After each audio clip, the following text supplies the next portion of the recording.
Good morning बेटा। Chapter 5 हमारा water चल रहा था, उसी को ही हम कंटिन्यू करेंगे। आज आप पेज निकालिए, पेज नंबर G48। इसमें कल हमने टाइड्स के बारे में इंट्रोडक्शन दिया था मैंने आपको, आज हम वहीं से ही स्टार्ट करते हैं। हमारा टॉपिक है टाइड्स। टाइड्स का मैंने कल आपको मीनिंग बताया था कि व्हाट इज टाइड। टाइड क्या होता है? ज्वार भाटा। क्या होता है इसमें? इसमें होता क्या है बेटा?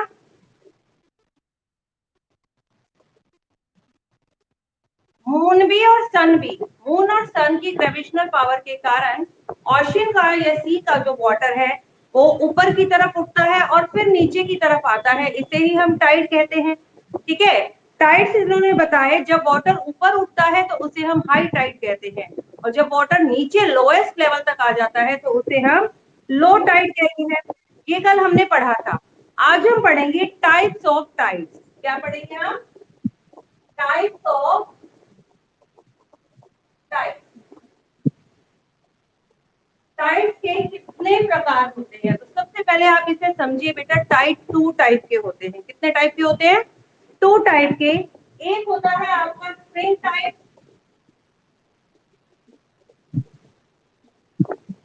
और दूसरा होता है आपका नीप टाइप। अब इन दोनों में डिफरेंस क्या है? दोनों ही टाइड है, स्प्रिंग और नीप।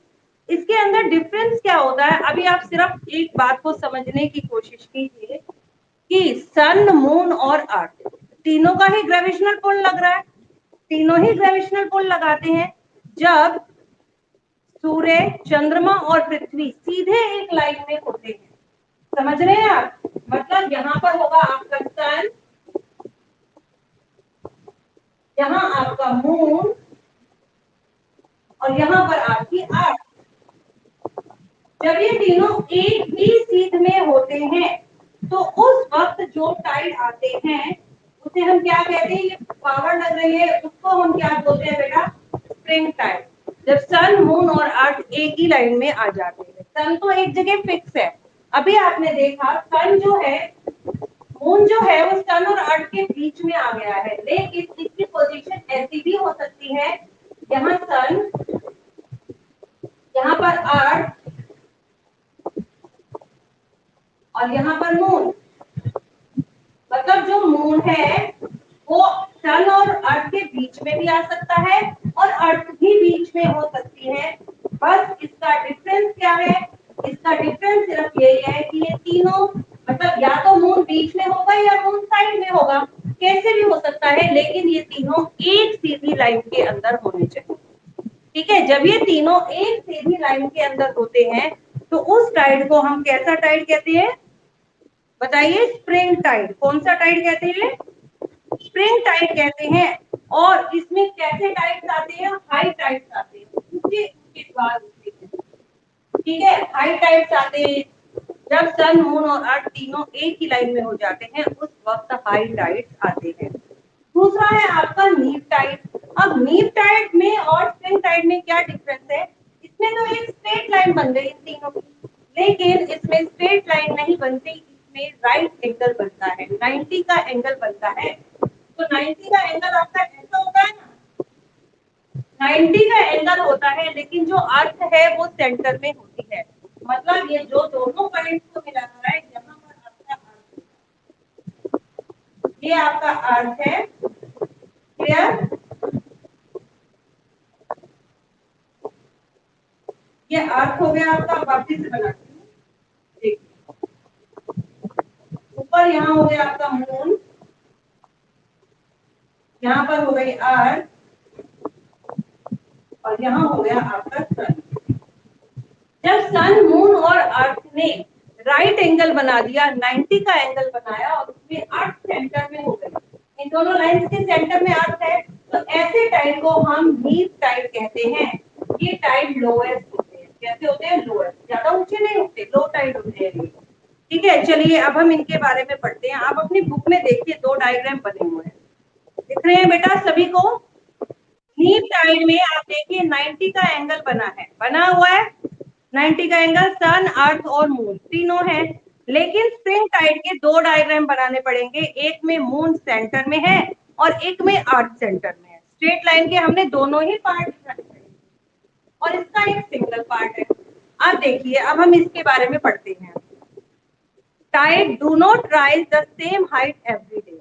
जो टाइड है, जो ज्वार भाटा है, वो हर रोज सेम हाइट की नहीं होती। हर रोज जितना भी ऊंचा पानी उठता है वो सेम हाइट नहीं होता। They are influenced by the relative position of the moon and the sun. वो किससे प्रभावित होता है? सन और मून की पोजीशन से। कि सन और मून की पोजीशन क्या है? क्या वो स्ट्रेट लाइन में है, 90 का एंगल बना रहे हैं? क्या किधर है? हो सकता है मून यहाँ पर हो सकता है मून इधर हो। टाइड तो डेली आते हैं, लेकिन उनमें से दो ही टाइड फेमस है। कौन से? स्प्रिंग टाइड और लीप टाइड। बाकी टाइड सामान्य है। जो एवरेज हाइट के आते हैं वो तो आते ही आते हैं। एक जो सबसे ऊंचा आता है वो तो है स्प्रिंग टाइड। जो सबसे नीचे होते हैं वो है सॉरी स्प्रिंग टाइड सबसे ऊंचे, लीप टाइड सबसे लोएस्ट में। तो बाकी जो एवरेज जो प्रतिदिन आते ही आते हैं। तो इसमें हमने लिखा ये प्रभावित करते हैं सन और मून की पोजीशन से with the respect of the earth, कि अर्थ से सन और मून की पोजीशन कैसी है। Spring tide, the highest level of the tide is reached on the full moon. कह रहे हैं the highest level of the tide, जब टाइड अपने हाईएस्ट लेवल पर पहुंच जाता है, सबसे ऊंचे स्तर पर उठता है, क्योंकि पानी बहुत ही ऊंचाई पर उठता है। जब वो पानी उठता है तो वो कौन सी डेट होती है? Full moon and new moon. आपको पता है बेटा फुल मून कौन सा होता है?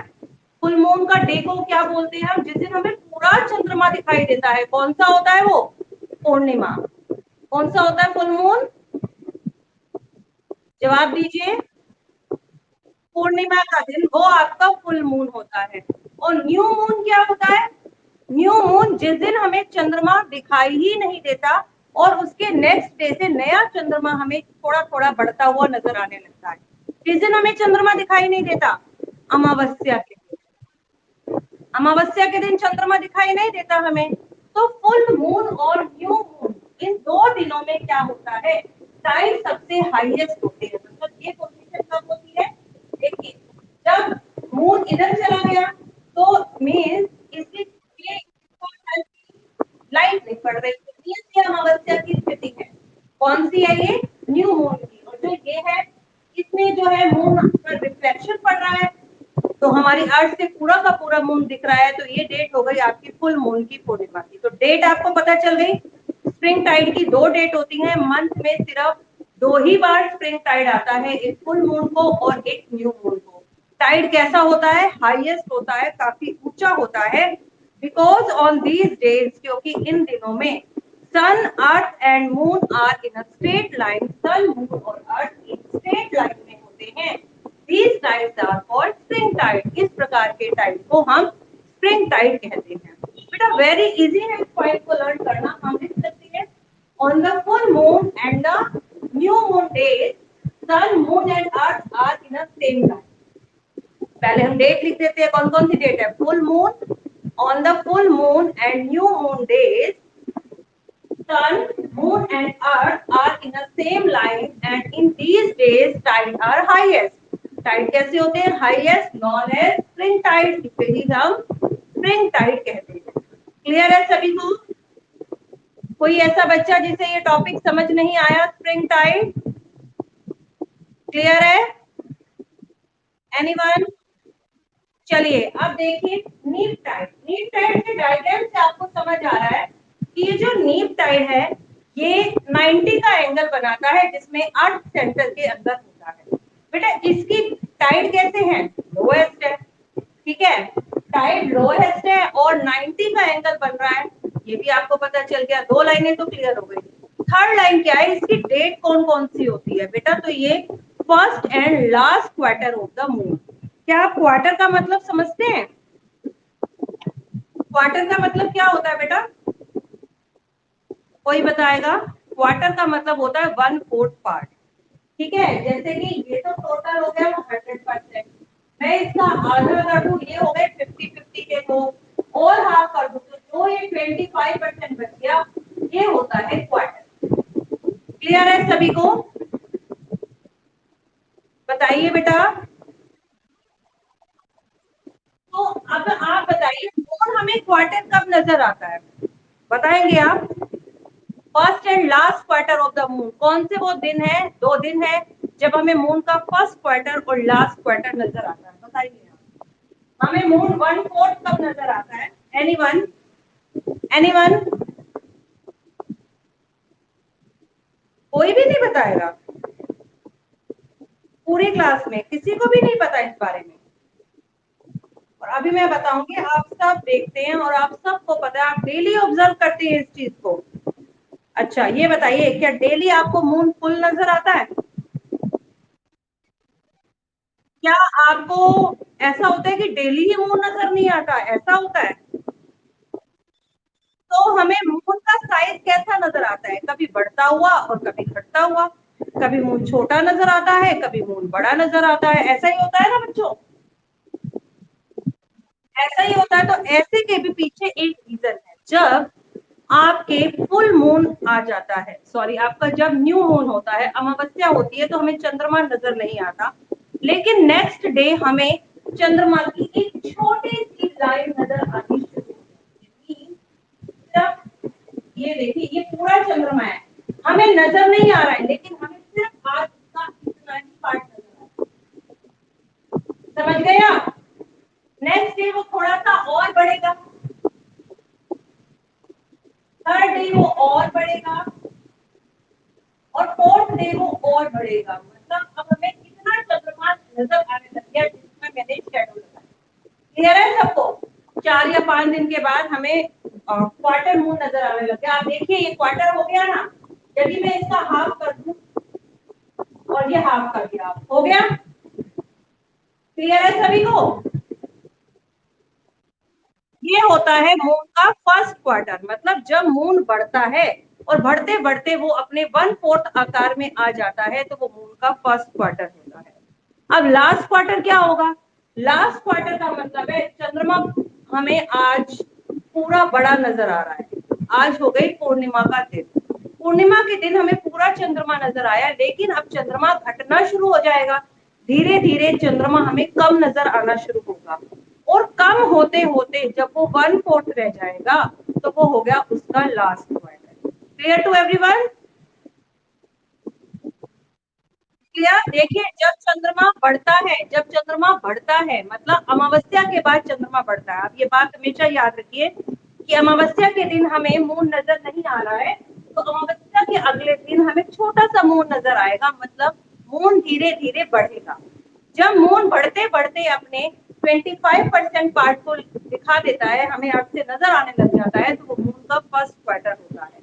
अमून बढ़ता चला जाएगा, धीरे धीरे 50% होगा, 70% होगा, 80 होगा, 90 होगा, और 100% हो जाएगा, तो वो आ जाएगी पूर्णिमा। अब पूर्णिमा के अगले दिन चंद्रमा घटना शुरू हो जाएगा, और घटेगा पहले, मतलब पहले तो हमें पूर्णिमा के दिन तो पूरा 100% नजर आया, फिर धीरे धीरे 90 हुआ, 70 हुआ, 80 हुआ, है ना, 40 हो गया, 40 हो गया, 30 हो गया, और फिर धीरे धीरे घटता हुआ 25 रह गया, तो वो हो गया लास्ट क्वार्टर। और फिर धीरे धीरे बिल्कुल ही दिखना बंद हो जाएगा, तो वो क्या हो जाएगी? आपकी अमावस्या। ये चक्र समझ आ गया आपको? बताइए, किसी भी बच्चे को कंफ्यूजन है तो बोलिए। चलिए, अब इसमें क्या हो गया? First and last quarter of the moon, first और लास्ट क्वार्टर इसकी एक first and last quarter of the moon, sun moon and earth make a right angle, एक 90 का एंगल बनाते हैं विद द अर्थ सेंटर, जिसमें अर्थ सेंटर में। In these days, इन दोनों ही दिनों में टाइड आर लोएस्ट, टाइड कैसे होते हैं? लोएस्ट होते हैं। क्लियर? देखिए, अब हम अपनी बुक में पढ़ लेते हैं इसको। देखिए, neap tide when the moon is in the first and last quarter, जब मून अपने फर्स्ट एंड लास्ट क्वार्टर में होता है, the sun and moon make a right angle to earth center, तो सन और मून मिलकर 90 डिग्री का एंगल बनाते हैं the earth center, जिसमें अर्थ किसमें होती है? सेंटर में। the gravitational pull of sun and moon, अब सन भी यहाँ से ग्रेविटेशनल पुल लगा रहा है अर्थ पर, और मून भी लगा रहा है। अब वो उस तरफ खींच रहा है, ये इधर खींच रहा है, दोनों की डायरेक्शन चेंज है, इसलिए पानी जो है वो ज्यादा ऊंचा नहीं उठ पाता, वो नीचे ही रह जाता है। तो तो कह रहे the gravitational pull of the sun and moon, sun और मून की ग्रेविशनल पावर के कारण tend to balance each other, पानी का बैलेंस बना रहता है, वो ज्यादा ऊंचा नहीं जाता। The high tides that occur, high tides कब आते हैं, then they have the lowest height, जब वो लोएस्ट हाइट पे होता है। Neap tide are called neap tide, इस प्रकार के टाइड को हम नीप टाइड कहते हैं। चलिए, ये था आपका डायग्राम। डायग्राम क्लियर हो गया सभी को? ये थे हमारे types of tide. Two types के थे, स्प्रिंग एंड नीप। अब हम इससे आगे वाले टॉपिक पर चलते हैं।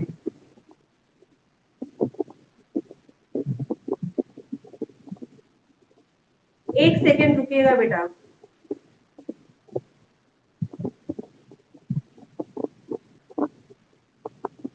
The gravitational pull of the sun and moon tends to balance each other. High tides that occur when they are the lowest height. ये उल्टा हो जाएगा बेटा, यहाँ पर तो लोएस्ट होगी और यहाँ पर हाईएस्ट।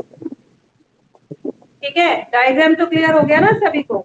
अब कह रहे यूजेस ऑफ टाइड, टाइड के यूजेस क्या क्या है। ठीक है, टाइड के यूजेस क्या क्या है, टाइड हम हमारे लिए कैसे उपयोगी होते हैं, टाइड को देखिए। Tides are very useful in many ways, tide हमारे लिए कई तरीकों से यूजफुल है। They prevent the slitting of harbours, harbours क्या होती है, बंदरगाह। ठीक है, हार्बोरस मतलब बंदरगाह, जहां से जहाजों का आना जाना होता है, समुद्र के किनारे की वो जगह। तो वहां पर क्या होता है, प्रिवेंट मतलब बचाना, ये बंदरगाह को बचाता है सिल्टिंग से। सिल्टिंग क्या होता है, सिल्टिंग मतलब मिट्टी गारा जो जम जाता है ना समुद्र के पानी के कारण, जो वहां पर गाद जम जाती है और साथ में रेत जम जाती है, वो नहीं जम पाती, क्योंकि जब पानी के साथ रेत आता है तो धीरे धीरे वापस भी चला जाता है। The silt that brought down by the river, वो silt, वो बारीक मिट्टी जो नदियां अपने साथ बहाकर लेकर आती हैं, डिपोजिटेड इन द हार्बोरस, तो वो उसे बंदरगाह में डिपोजिट कर देती हैं।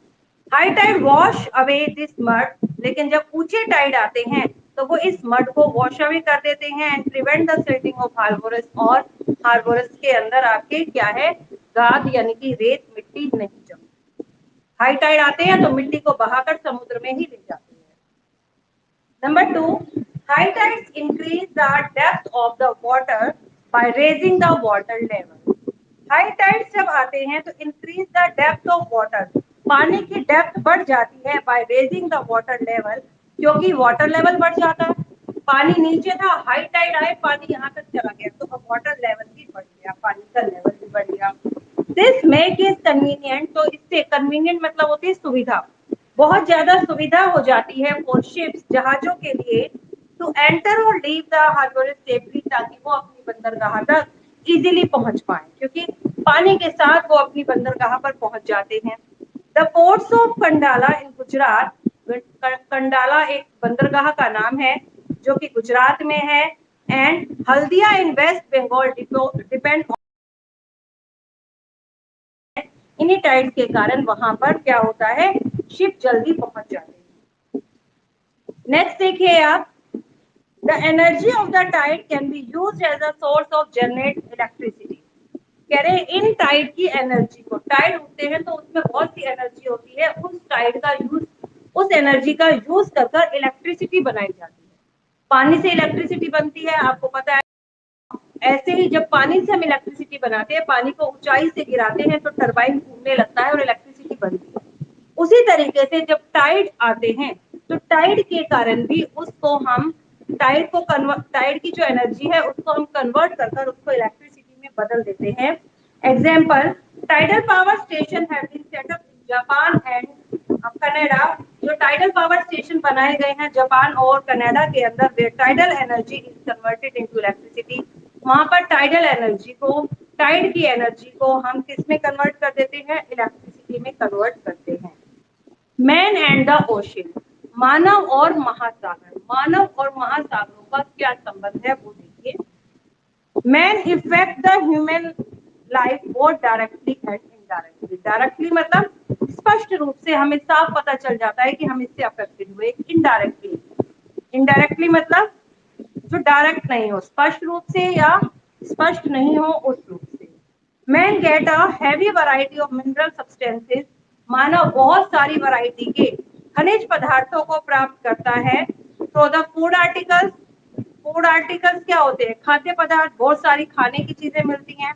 आप देखिए एंडस ओशन से क्या, सबसे पहले तो मानव को सॉल्ट मिलता है। सॉल्ट है मानव की जो फूड है उसकी बेसिक नीड है ये। And the sources of energy, और उसके साथ साथ एनर्जी के सोर्स भी मिलते हैं, मतलब समुद्र की सतह के नीचे से पेट्रोलियम भी मिलता है, वो भी एक मिनरल है जिसका यूज हम फ्यूल के लिए करते हैं।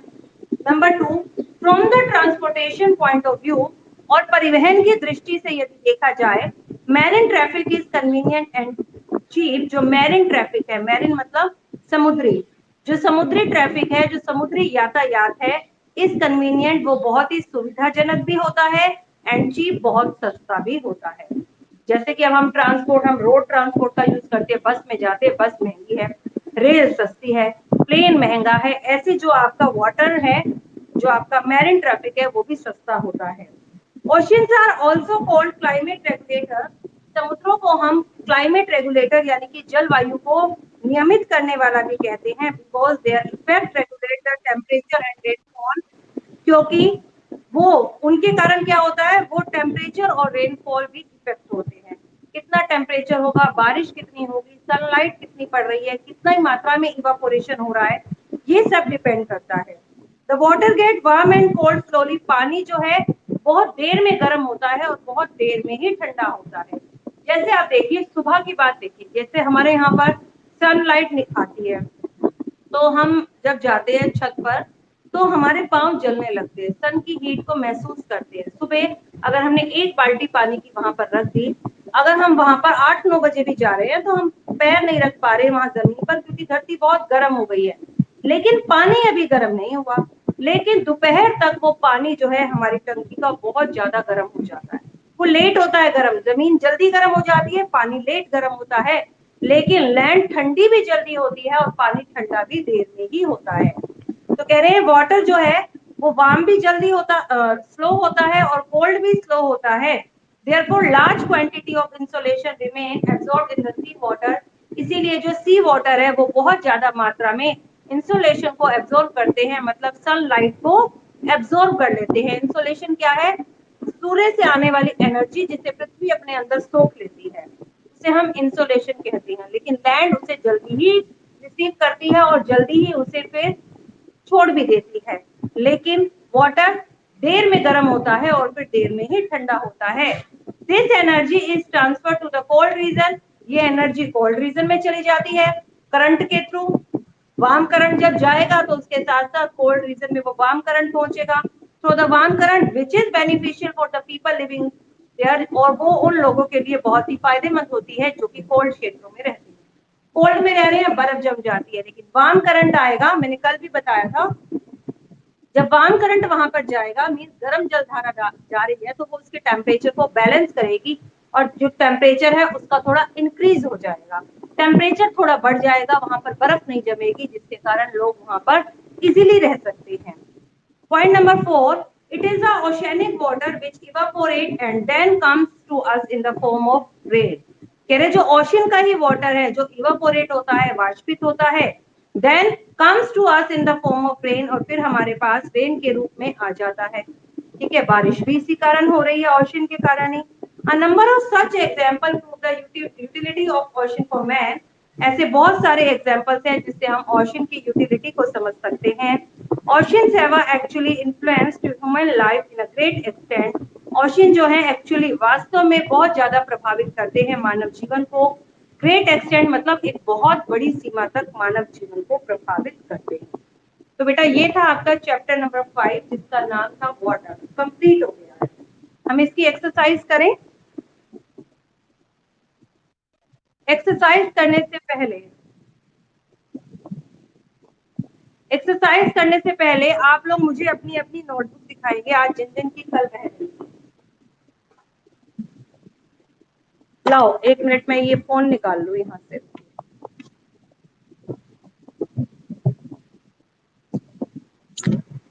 हाँ बेटा, लाइए नोटबुक दिखाइए मुझे, दिखाओ। कल किसने, अक्षत आ गया क्लास में? अक्षत नहीं है। लक्षिता, लक्षिता माइक ऑन करो। आपकी आपकी नोटबुक दिखाओ लक्षिता मुझे, कैमरा ऑन कर कर।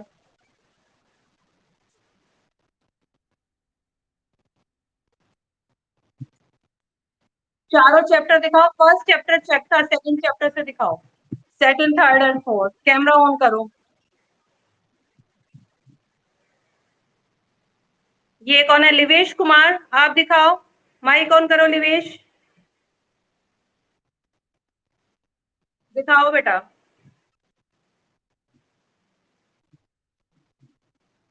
आप भी दिखाओ, दोनों बच्चे कैमरा ऑन करो, वन बाय वन। कौन लेकर आ गया? लक्षिता कितनी देर लगेगी? लिवेश जल्दी ऑन करो, दिखाओ लिवेश। हाँ बोलो।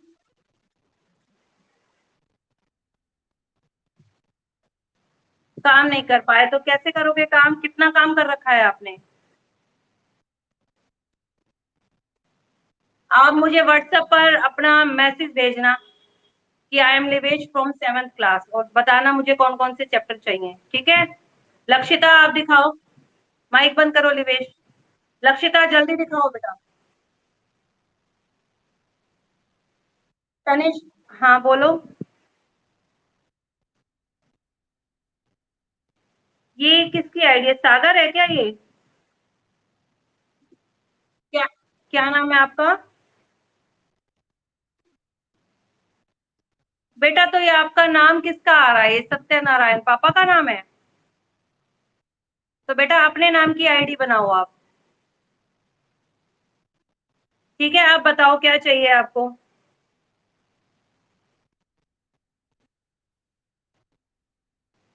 चैप्टर नंबर 4 में कितने क्वेश्चन करवाए हैं बच्चों? बताओ, दिशा जल्दी बताओ कितने क्वेश्चन है चैप्टर 4 में?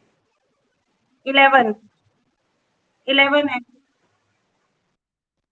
तनिष्का, आपने मुझे चैप्टर नंबर 4 नहीं दिखाया, जल्दी दिखाओ। तनिष्का, नुपुर, जल्दी जल्दी दिखाइए।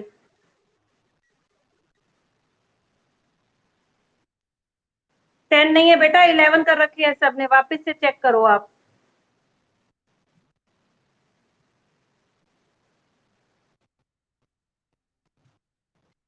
कौन सा क्वेश्चन करवाया था? हाँ, लोकल विंड वाला नहीं किया, दिया आपने। ये दिशा, दिशा दिशा की बात कर रही हूँ मैं। दिशा कह रही है 10 कर रखे हैं। बताओ दिशा। बेटा आपने लोकल विंड का क्वेश्चन किया है?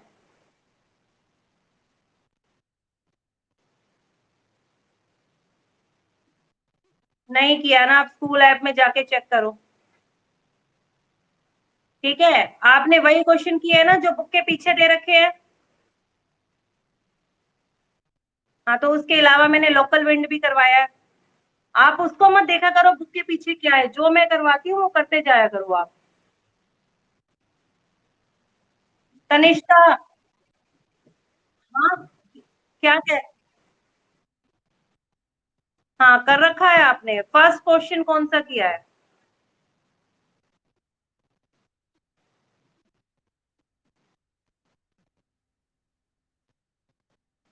अभी रुको, ठहरो।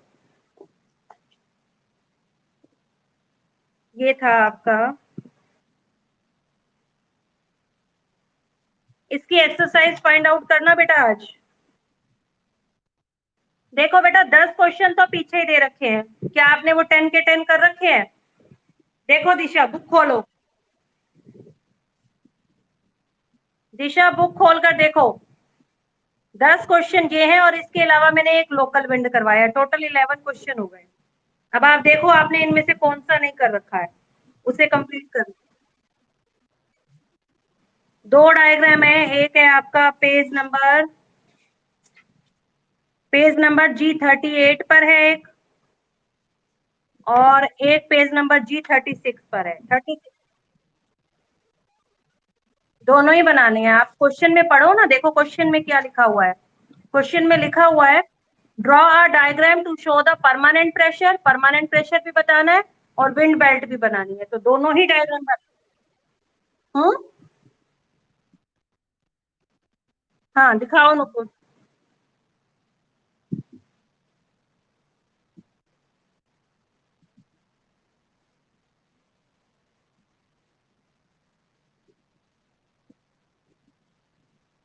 दिखाओ।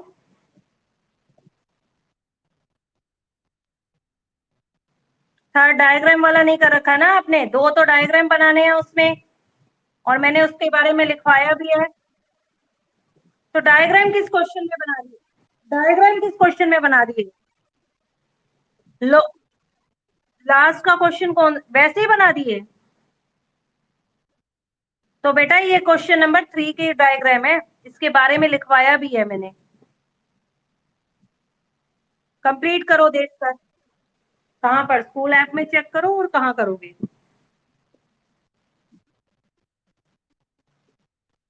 डायग्राम के बाद लिख लो अब क्वेश्चन, और फिर लिख देना कि डायग्राम आपने ऊपर बना दिया एरो बनाकर, ठीक है? दिखाओ नूपुर।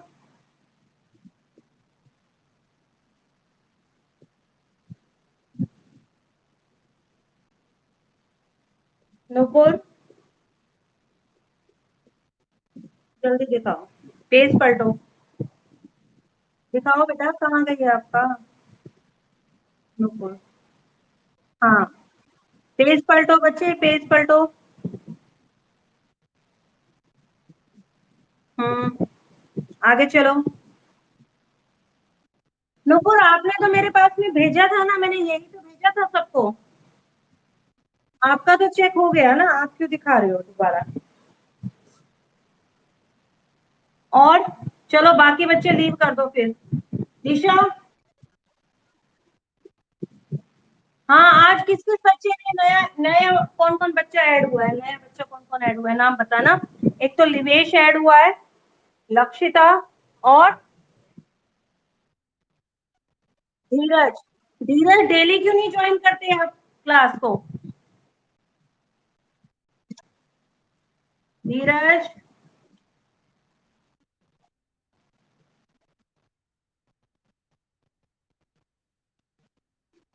आपका नाम क्या है?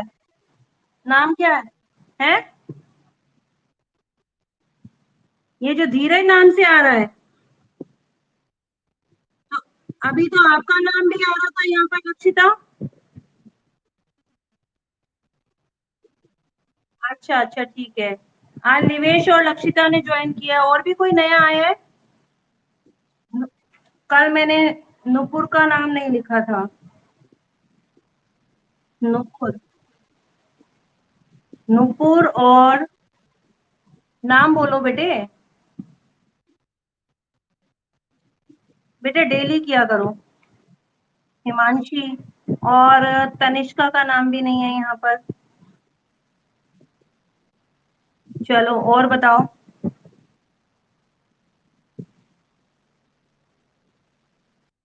चलो आप लीव करो, क्लास लीव करो, टाइम हो गया। क्या कह रही हो बेटा? कौन बोल रहा है ये? खोलो हिमांशी, आप नोटबुक खोलो जल्दी, बाकी बच्चे लीव कर दो, जिसको नोटबुक दिखानी है बस वही रहेगा।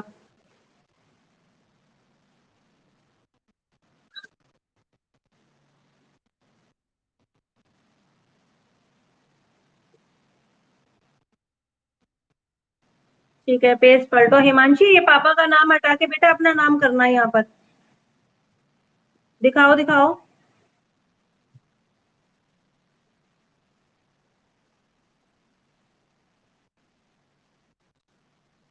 हम्म, चलिए आगे चलिए, एयर वाला चैप्टर दिखाइए।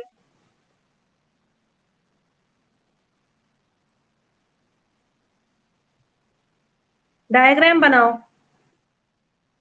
ठीक है? डायग्राम बनाओ बेटे। और किसको दिखानी है? हिमांशी डायग्राम। हाँ दिखाओ भूमिका। हिमांशी तुम्हारी पूरी हो गई, लीव कर लो।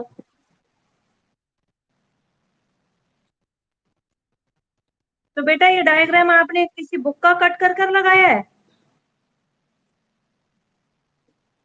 भूमिका, क्यों नई बुक में से फाड़ दिया आपने?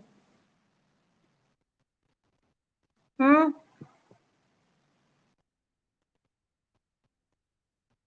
तो बना दे, आपको बनाना नहीं आता? अगर पेपर में बनाना आएगा तो क्या करोगे?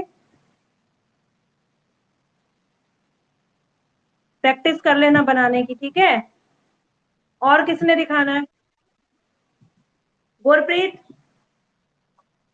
गुरप्रीत, ये तो गई।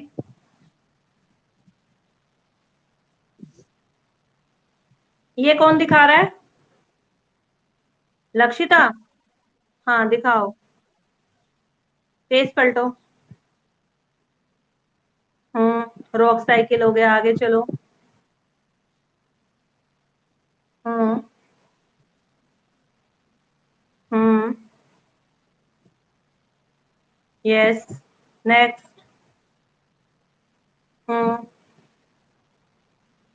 ग्लोबल वार्मिंग, आगे चलो। डायग्राम्स नहीं बना रखे बच्चे? पेज पलटो बेटा, ग्लोबल वार्मिंग से अगले पेज पर आओ। हाँ, इतने ही क्यों है? 11 क्वेश्चन है टोटल। कर रखे हैं आपने? कितने कर रखे हैं? 9 है ना? जितने क्वेश्चन देखो बुक के पीछे 10 क्वेश्चन दे रखे हैं। उसके अलावा मैंने एक लोकल विंड और करवाया है। ये कहाँ से किया है आपने?